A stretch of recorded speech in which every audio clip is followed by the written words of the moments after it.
Élise était autrefois l'image même de la puissance et du prestige. Une femme d'affaires redoutable, riche, influente, implacable. Pendant des décennies, elle avait dirigé ses entreprises d'une main ferme, tout en gardant un contrôle absolu sur chaque détail de sa vie. Rien ne lui échappait. Rien ne l'arrêtait. Mais à 70 ans, tout cela n'était plus qu'un souvenir fané. Elle ne possédait plus que les murs silencieux d'un manoir devenu trop vaste pour une seule âme, et ce fauteuil roulant, froid, implacable, qui lui collait à la peau comme une punition muette. Chaque jour, il lui rappelait brutalement qui elle avait été, et ce qu'elle avait perdu. 10 ans plus tôt, un instant d'inattention au volant avait suffi à faire basculer sa vie dans l'irréparable. Une voiture renversée.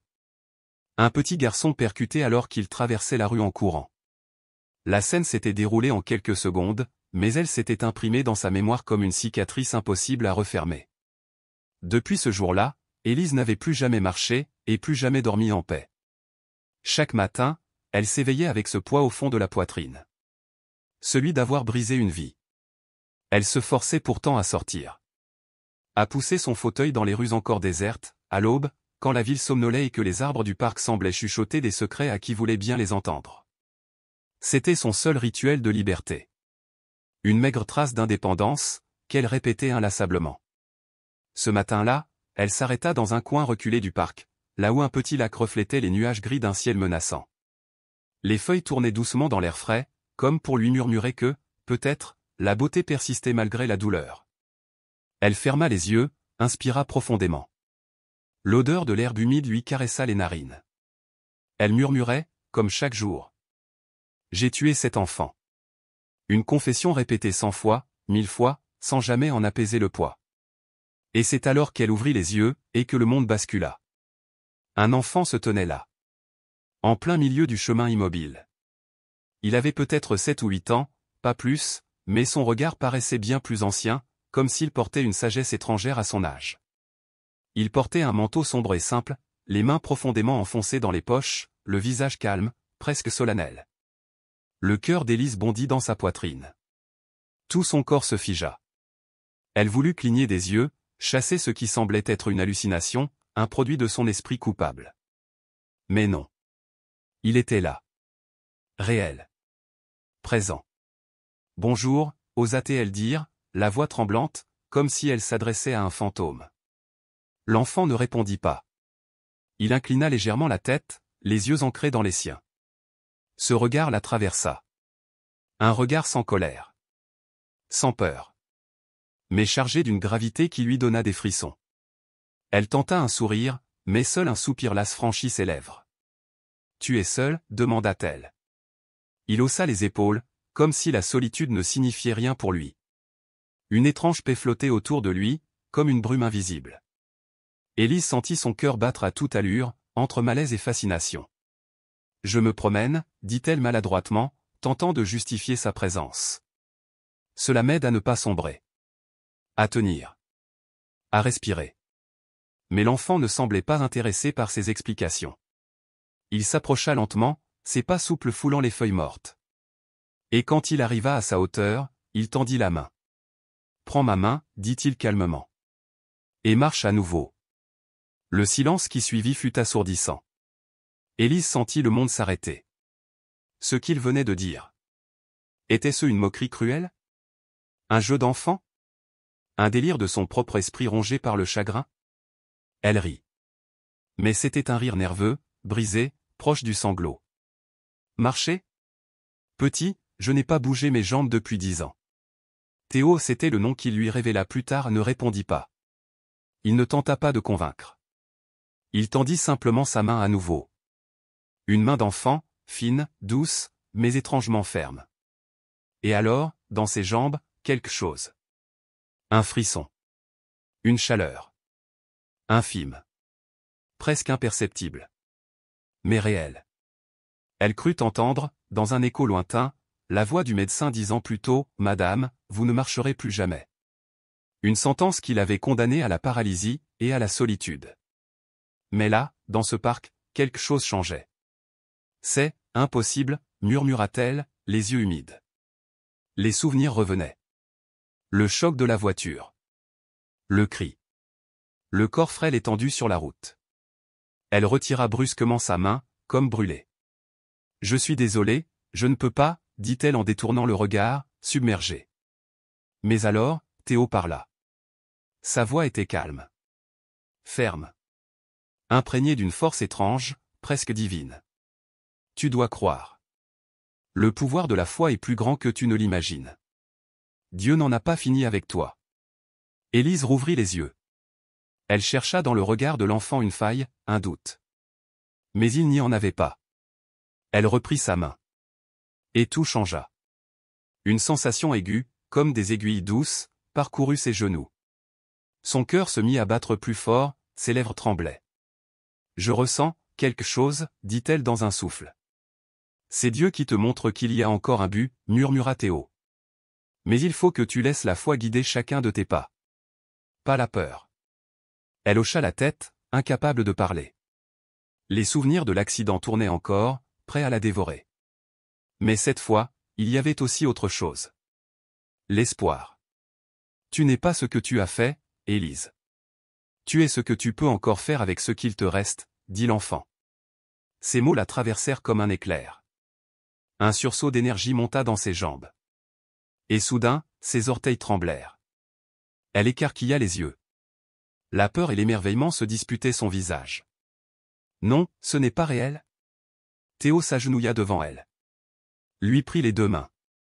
Et murmura. Tu n'es pas seul. Dieu m'a conduit jusqu'à toi pour une raison. Il veut que tu te lèves. Que tu recommences à vivre.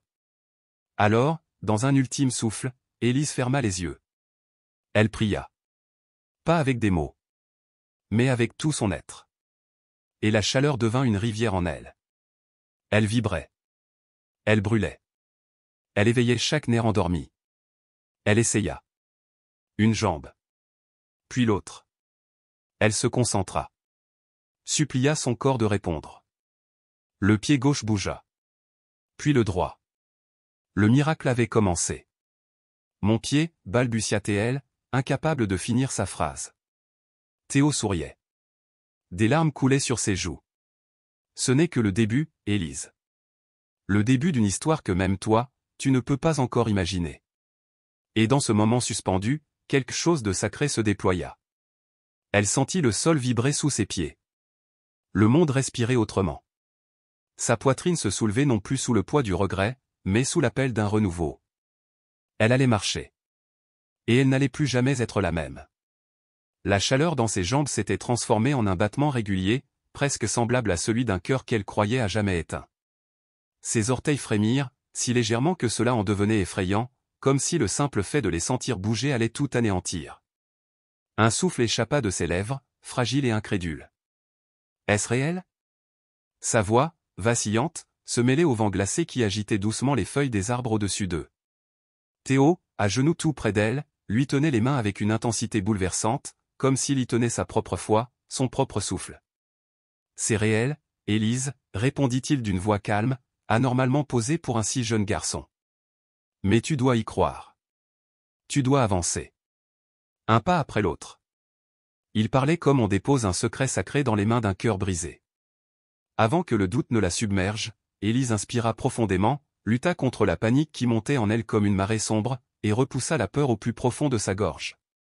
Théo se releva lentement, son visage éclairé par une gravité douce, une lumière paisible, presque céleste.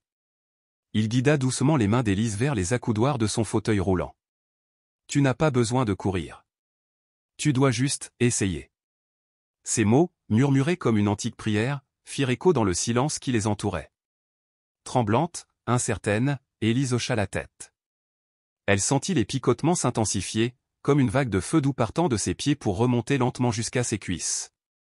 La sensation était étrangère, presque insupportable de nouveauté, c'était terrifiant, c'était merveilleux, c'était tout à la fois. Elle ferma les yeux. Et les souvenirs surgirent. L'accident. Le crissement des pneus. Le hurlement strident. Le petit corps sur l'asphalte. Le silence de mort qui avait suivi. Je ne peux pas, balbutia-t-elle, le souffle court, la gorge serrée. Mais Théo ne lâcha pas ses mains. Il les serra plus fort, ancrant sa foi dans ses paumes. Tu peux, Élise. Parce que Dieu est ici. Il est avec toi. Un pas à la fois. Un pas à la fois. C'était la promesse qu'elle devait se faire à elle-même, là, maintenant. Elle se pencha légèrement vers l'avant. Son genou gauche bougea, trembla comme celui d'un enfant apprenant à marcher. Elle se parla doucement, presque sans un son, se guidant comme on murmure à une plaie pour qu'elle guérisse. Et puis, pour la première fois depuis 10 ans, elle sentit le poids réel de son corps sur cette jambe oubliée. La peur monta comme une vague glacée, trempant son front de sueur. Des mèches blanches s'échappaient de son chignon rigide, collé à sa peau frissonnante. Et si je tombe? Et si ce n'est qu'un rêve, pensa-t-elle. Mais elle ne le dit pas. Théo la regardait, droit dans les yeux. Si près qu'elle pouvait voir le reflet du ciel dans ses pupilles. Dieu ne ment pas, Élise. Le miracle se produit parce que tu as ouvert la porte. À chaque mouvement, elle avait la sensation que 1000 aiguilles dansaient dans ses jambes, réveillant des muscles endormis, éteints depuis une décennie. Un pas. Puis un autre. Son corps vacillait, sa tête battait comme un tambour, mais la chaleur qui remontait de la plante de ses pieds était trop réelle pour être ignorée. Le sol sous elle semblait vibrer, presque vivant, comme s'il retenait son souffle. « Est-ce que, je suis en train de marcher ?» demanda-t-elle, sa voix brisée, enfantine, comme si la petite fille qu'elle avait été parlait à nouveau à travers elle. Théo acquiesça, un sourire immense mêlé de tendresse et de fierté sur le visage. « Tu y arrives, Élise. Et tu vas continuer. Parce que Dieu t'a choisi pour te relever. » À chaque pas, les souvenirs revenaient, plus puissants que jamais. Des coups dans l'âme. Le sang, les larmes, le cri de l'enfant, son corps sans vie. Elle sentait le goût salé de ses larmes couler jusqu'à ses lèvres, mais elle refusait de s'arrêter. Théo était là. Sa foi était si vaste qu'elle semblait remplir l'air, comme un souffle invisible. « Et confiance, Élise » répéta-t-il, sa voix plus ferme, comme un ancrage dans le vent. Elle inspira profondément. Ses mains encore crispées sur les accoudoirs. Mais ses pieds, eux, touchaient le sol. Pour de vrai. Son corps tremblait, mais une chaleur s'élevait lentement, gagnant ses chevilles, ses genoux, ses cuisses, une rivière tiède, vivante, presque divine. Elle s'arrêta, haletante, les yeux écarquillés. Elle était debout. Ses jambes ployaient sous elle comme des roseaux, mais elle la soutenait. Elle portait son poids.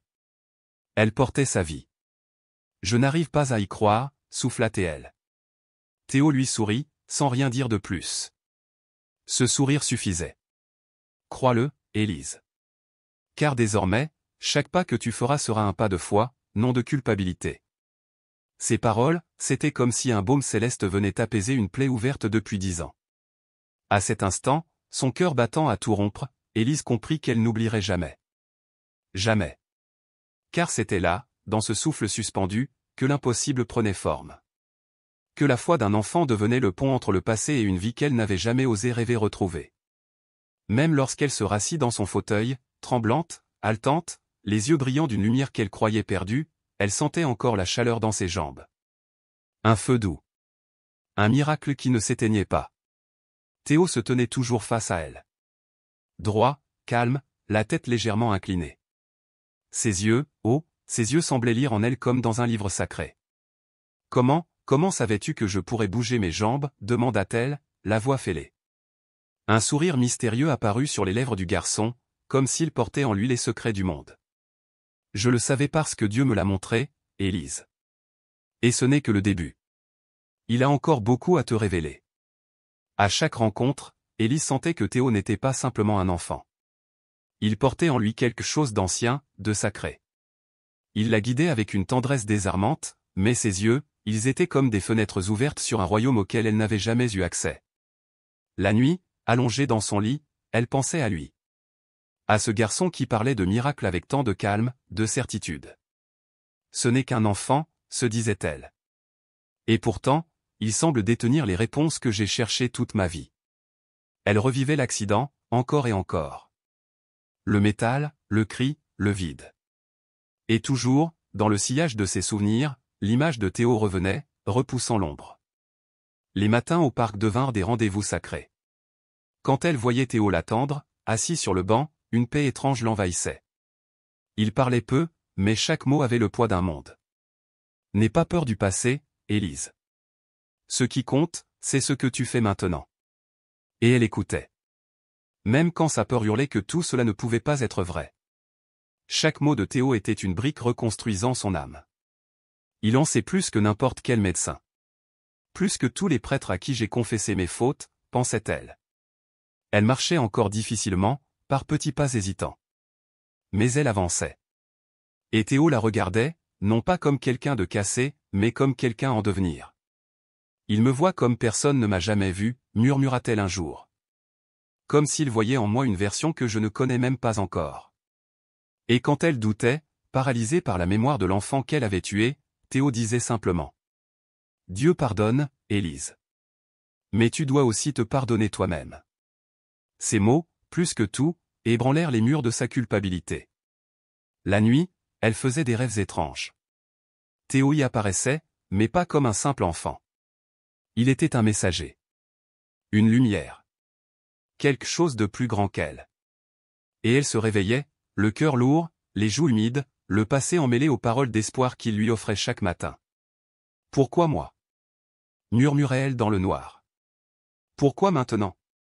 Mais au fond, la question qui la hantait réellement était. Qui est cet enfant, qui semble tout savoir de moi? Elle doutait, souvent. La peur la dévorait. Mais elle revenait, encore et encore. Elle ne pouvait s'éloigner. Le parc. Le vent. Le grincement du fauteuil sur les pierres. Tout cela devenait le décor silencieux d'un bouleversement sacré. Et Théo était là. Toujours. Avec cette sérénité étrange, ce regard chargé d'une sagesse qui semblait vieille comme le monde. Tu es courageuse, Élise, même si tu ne le crois pas encore, lui dit-il un matin, alors qu'elle parvenait à rester debout plus d'une minute. Les larmes coulèrent sur ses joues, chaudes et silencieuses. Tu parles comme si tu savais tout de moi. Théo ne répondit rien. Il se contenta de sourire. Un sourire qui ne demandait aucune explication. Un sourire qui avait déjà tout dit. Je sais ce que Dieu me montre, répondit-il simplement.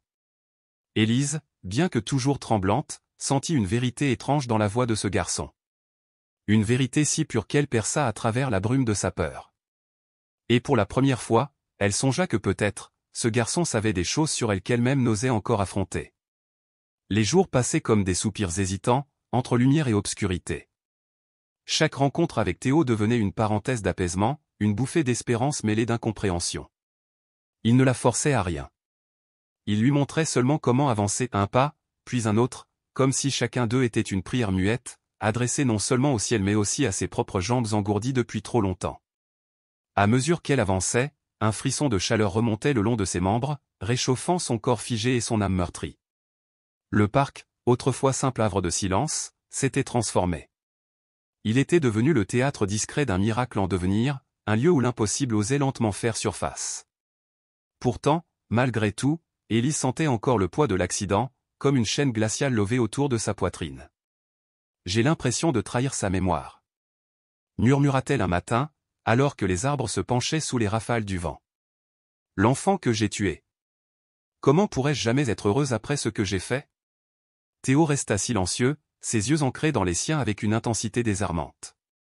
Le vent ébouriffait les mèches blanches et châtaines d'Élise, ses mains tremblaient légèrement sur les accoudoirs du fauteuil.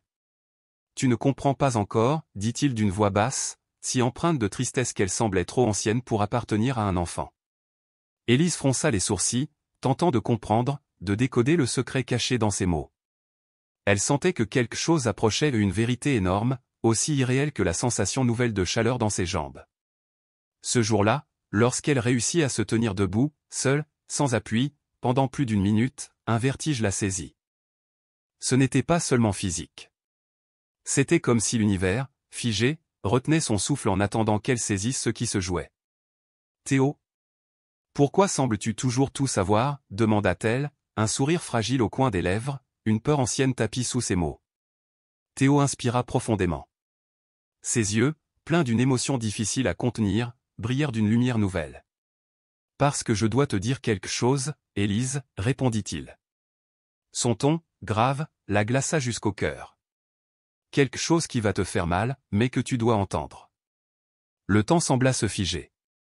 Le vent tomba. Les oiseaux se turent. Le monde suspendit son rythme. Quoi, souffla-t-elle. Qu'est-ce que tu veux me dire? Théo baissa les yeux, comme si le poids des mots qu'il portait dépassait son âge. Puis il releva doucement le regard, un soupir glissant de ses lèvres. L'enfant que tu as renversé, c'était mon frère. Les mots frappèrent Élise comme la foudre. Le monde chancela autour d'elle. Ses mains agrippèrent les accoudoirs pour ne pas tomber. Non, non, ce n'était pas possible. Ses mains se plaquèrent contre sa bouche. Les larmes jaillirent, brûlantes, incontrôlables. J'ai tué ton frère, murmura-t-elle, la gorge nouée. Théo acquiesça, les yeux brillants. Oui, Élise. J'ai perdu mon frère ce jour-là. Mais Dieu m'a envoyé vers toi. Il m'a demandé de t'aider. De te montrer que tu peux encore vivre. Elle s'effondra, secouée de sanglots violents, chaque spasme creusant un peu plus sa douleur. Ses jambes, qui quelques instants plus tôt frémissaient d'espoir, semblaient maintenant aussi frêles que son cœur en miettes. Pardon, pardon, sanglota-t-elle, ses mots tranchants comme des lames. Je ne pourrai jamais me pardonner, Théo. Jamais. Théo s'agenouilla, saisissant ses mains dans les siennes, avec une douceur bouleversante. Je sais que ça fait mal, Élise. Je sais que la culpabilité te ronge. Mais écoute-moi, Dieu connaît ton cœur. Et il veut que tu te pardonnes. Parce que c'est seulement ainsi que tu pourras honorer sa mémoire. Élise pleurait à en perdre haleine. Son visage était rouge, ses yeux noyés dans la honte et la peine. Son souffle se faisait court, oppressé par une douleur qu'elle croyait éternelle. Tu devrais me haïr, Théo, murmura-t-elle, la voix brisée. J'ai pris la vie de ton frère. Et pourtant, tu es là. Pourquoi? Le garçon resta silencieux. Un silence lourd, plein. Le vent jouait dans ses cheveux. Puis il parla, sa voix si douce qu'elle semblait venir du fond des âges. Parce que je sais que tu n'as jamais voulu cela. Je vois ta peine. Je la sens. Et Dieu m'a montré que le pardon est plus fort que la culpabilité. Les mots de Théo perçaient en elle comme des rayons de lumière dans une pièce fermée depuis trop longtemps. Elle revoyait l'accident et les freins, le cri, puis ce silence terrifiant qui l'avait dévoré depuis. Je ne peux pas, je ne le mérite pas. Balbutia-t-elle. Théo serra ses mains plus fort, avec la force douce de ceux qui portent des vérités plus grandes qu'eux. Personne ne mérite le pardon, Élise. Et pourtant, Dieu nous l'accorde. Parce qu'il sait que l'amour guérit même les blessures les plus profondes. Ces paroles frappèrent Élise en plein cœur. Elle tremblait, envahie par un remords indicible. Sa voix se brisa encore. Je vois encore son visage, Théo. Je revois ce silence après l'impact. Il m'a rongée vivante. Moi aussi, je vois son visage, répondit Théo, ses mots comme une étreinte. Mais je sais que mon frère aurait voulu que je te pardonne. Parce que seul le pardon libère. Chaque mot de Théo brisait une chaîne invisible. Élise, secouée de tremblement, ferma les yeux et laissa enfin couler ses larmes. Toutes les larmes retenues pendant 10 longues années de silence. Si seulement je pouvais revenir en arrière, tout changer, pour que ton frère soit encore là. Murmura-t-elle. Théo secoua doucement la tête. Tu ne peux pas revenir en arrière, Élise. Mais tu peux avancer. Dieu veut que tu vives. Car c'est ainsi que tu pourras vraiment honorer sa mémoire. Ces paroles, simples mais d'une justesse bouleversante, creusèrent une brèche dans l'ombre. Même les arbres semblaient écouter. Même le vent s'était arrêté pour leur faire place. Dans ce silence sacré, quelque chose se dénoua en elle. Une chaleur nouvelle s'installa dans ses jambes, plus vive que jamais. Une présence. Une promesse. Je ne sais pas comment te remercier, Théo, dit-elle, sa voix caressant l'air comme une prière. Le garçon lui sourit, son visage irradiant une lumière douce. Remercie Dieu, Élise. C'est lui qui m'a conduit jusqu'à toi.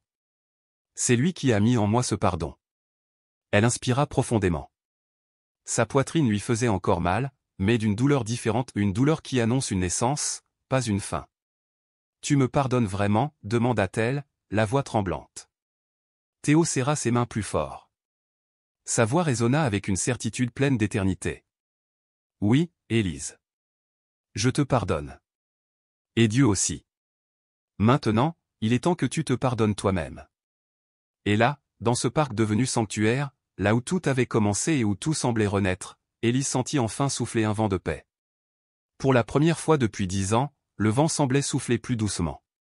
Il n'était plus ce souffle glacial qui vous arrache le souffle, mais une brise légère, presque caressante, comme si l'univers lui-même voulait apaiser l'âme tourmentée d'Élise.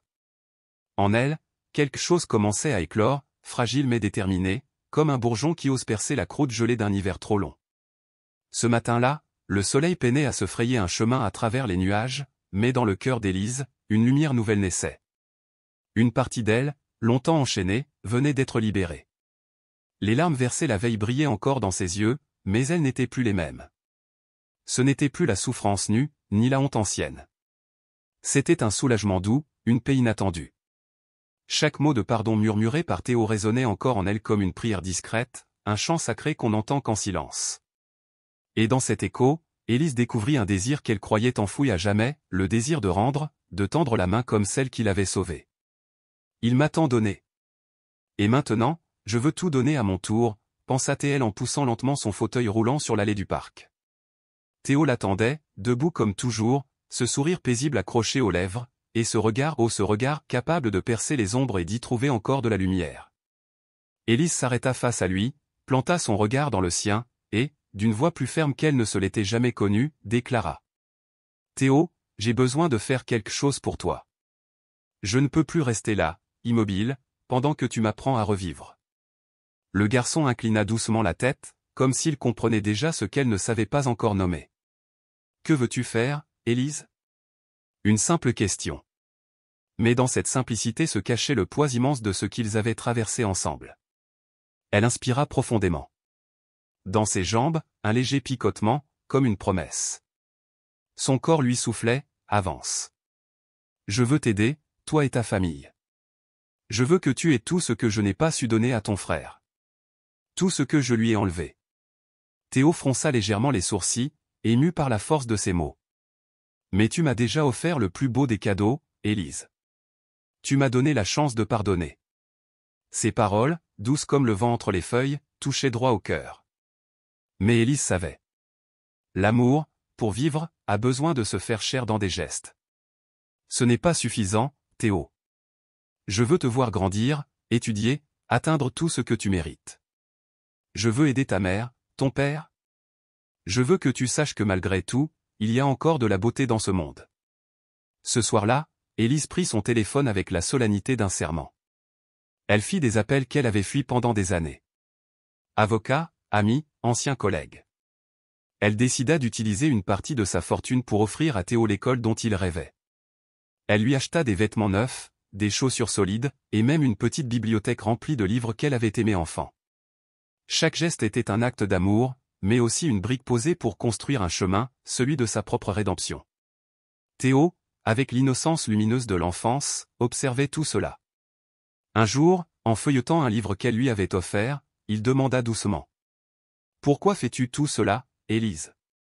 Elle se pencha vers lui, prit son visage entre ses mains tremblantes, et répondit. « Parce qu'en t'aidant, j'ai l'impression d'aider l'enfant que je n'ai pas pu sauver.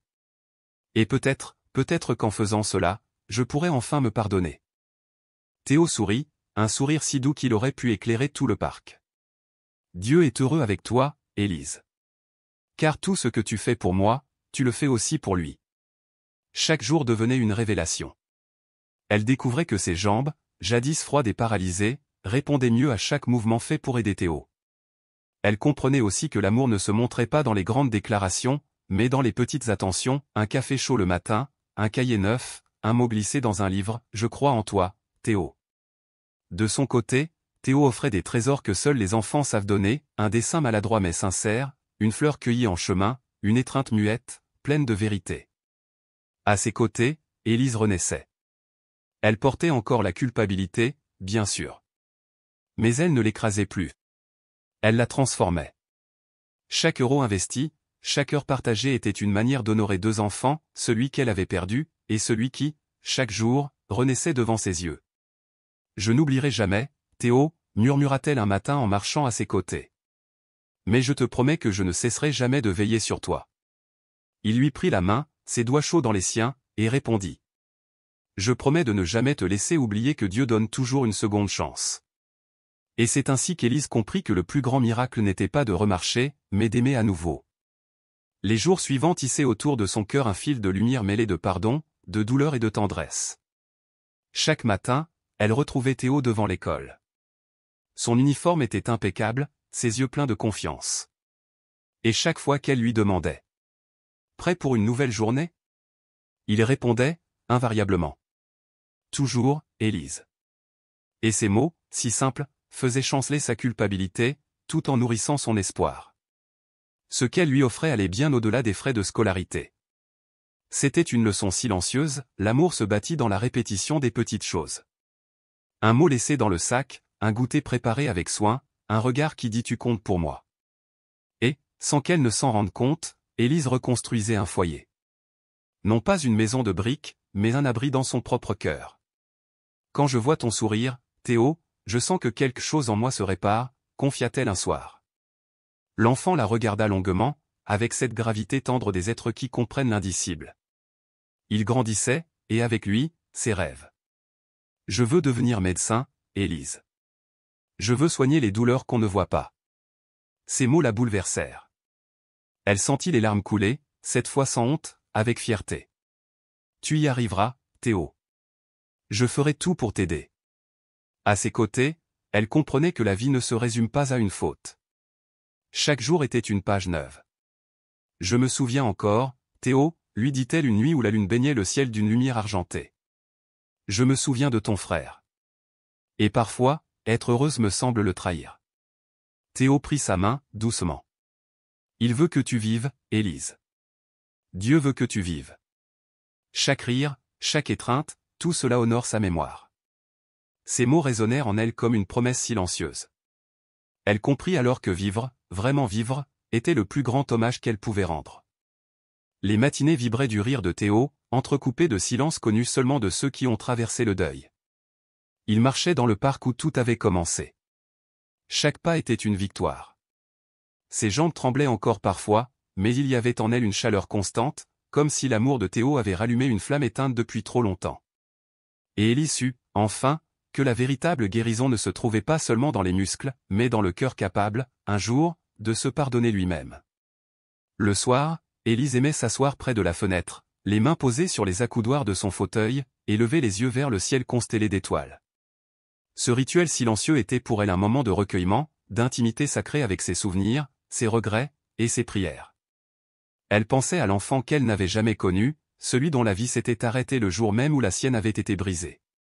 Celui qui, en un instant tragique, lui avait pris l'usage de ses jambes, mais qui, d'une manière mystérieuse, l'avait aussi poussé à se relever autrement. « Je sais que je ne l'oublierai jamais », murmura-t-elle un soir au silence, la voix légère comme une plume portée par le vent. Mais je sais aussi que je ne cesserai jamais d'essayer. Dans le fond de son cœur, elle imaginait Théo, ce garçon au regard brûlant de foi, quelque part sous ce même ciel, souriant avec fierté. Car elle savait, au plus profond de son être, que la douleur ne disparaît jamais tout à fait, elle se transforme. Et avec Théo à ses côtés, cette douleur n'était plus une prison, mais une force. Sa culpabilité s'était lentement métamorphosée en amour. Un amour qui ne réparait pas l'irréparable, mais qui rendait chaque jour possible. Chaque matin devenait un témoignage vivant que la vie trouve toujours un chemin pour continuer, même parmi les ruines. Élise et Théo marchaient à présent côte à côte, leurs mains liées, leurs pas en harmonie avec une espérance renouvelée. Leur lien n'était ni celui du sang, ni celui du hasard mais celui de deux âmes que la foi avait réunies. On ne l'oubliera jamais, Élise, dit Théo un matin, alors que le soleil perçait timidement à l'horizon, peignant le ciel de nuances d'or et de rose. Mais maintenant, chaque pas que tu fais, c'est aussi pour lui. Et Dieu les voit, chacun d'eux. Elle leva les yeux vers lui, les paupières alourdies par des larmes qui ne brûlaient plus, mais réchauffaient. Un sourire naquit, fragile et puissant à la fois. Oui, Théo. Je sais maintenant que chaque pas est pour lui, et pour nous aussi. Et ainsi, entre les pas hésitants d'hier et les sourires renaissants d'aujourd'hui, Élise découvrit que la rédemption ne se trouvait pas dans les grands gestes spectaculaires, mais dans les détails les plus humbles, une main tendue, un souffle partagé, un silence écouté. Chaque geste, chaque regard, chaque pas devenait un miracle discret, mais profond. Un matin, ils revinrent dans le même parc où tout avait commencé. Le ciel, d'un bleu tendre et immaculé, semblait bénir chacun de leurs mouvements. Élise, autrefois figée par la peur, avançait à présent avec une assurance nouvelle non seulement dans ses jambes réveillées, mais surtout dans son cœur réconcilié. Elle sentait la vie pulser dans chaque muscle qui avait un jour refusé de bouger, comme une renaissance lente mais inébranlable. Théo la regardait avec cette sérénité qui ne s'apprend pas, mais qui naît en ceux qui croient profondément que Dieu ne se trompe jamais de chemin. Chaque rire partagé, chaque soupir échappé, devenait un rappel silencieux, les miracles existent, mais ils avancent souvent main dans la main avec la douleur. Ils s'arrêtèrent près du lac, là où les arbres se reflétaient dans l'eau comme dans un miroir du ciel. Le vent faisait frissonner la surface paisible. Théo pressa la main d'Élise avec tendresse, et dit doucement. La vie trouve toujours le moyen de continuer, Élise. Sa voix, douce et pleine de cette sagesse spontanée propre aux enfants, traversa le silence comme une vérité ancienne. Élise lui sourit, les yeux baignés de lumière et de gratitude. Oui, Théo. Et je comprends maintenant que le vrai miracle, ce n'était pas de remarcher. C'était d'avoir reçu l'occasion d'aimer, et d'être pardonné. Ces mots furent prononcés dans un murmure, presque trop faible pour exister, et pourtant ils semblèrent résonner à travers tout le parc, comme une prière silencieuse offerte au monde. Une promesse. Une bénédiction. Dans cet instant suspendu, Élise comprit qu'elle n'avait plus besoin de craindre les ombres du passé. L'enfant dont la vie avait été arrachée, l'enfant qui l'avait guidée vers la lumière, l'amour qui avait germé dans les silences et les larmes, tout cela trouvait enfin un sens. Ce qui avait été chaos devenait musique intérieure. Ce qui avait été cri devenait murmure d'espérance. Chaque pas qu'elle faisait désormais aux côtés de Théo écrivait une nouvelle page. Une page de paix, d'amour, de réconciliation. Elle ne pouvait changer le passé, ce qui avait été était gravé dans le marbre du temps. Mais elle pouvait choisir ce qu'elle ferait de chaque matin, de chaque instant accordé. Et dans son cœur, Élise savait avec une certitude douce et profonde qu'elle marcherait toujours à côté de Théo. Non pas pour fuir le passé, mais pour prouver que l'amour, quand il est vrai, humble et persévérant, est plus fort que la culpabilité, plus grand que la douleur, plus puissant que la mort. Ils repartirent du lac sans se presser, unis par quelque chose de plus fort que les mots. Le vent jouait avec leurs cheveux, les oiseaux chantaient au loin, et la lumière du jour se posait sur eux comme une étreinte. Là, dans ce simple instant, il n'y avait ni miracle spectaculaire, ni révélation divine, juste deux âmes marchant ensemble, sur un chemin de vérité et de guérison. Et cela suffisait. Cela suffisait à tout.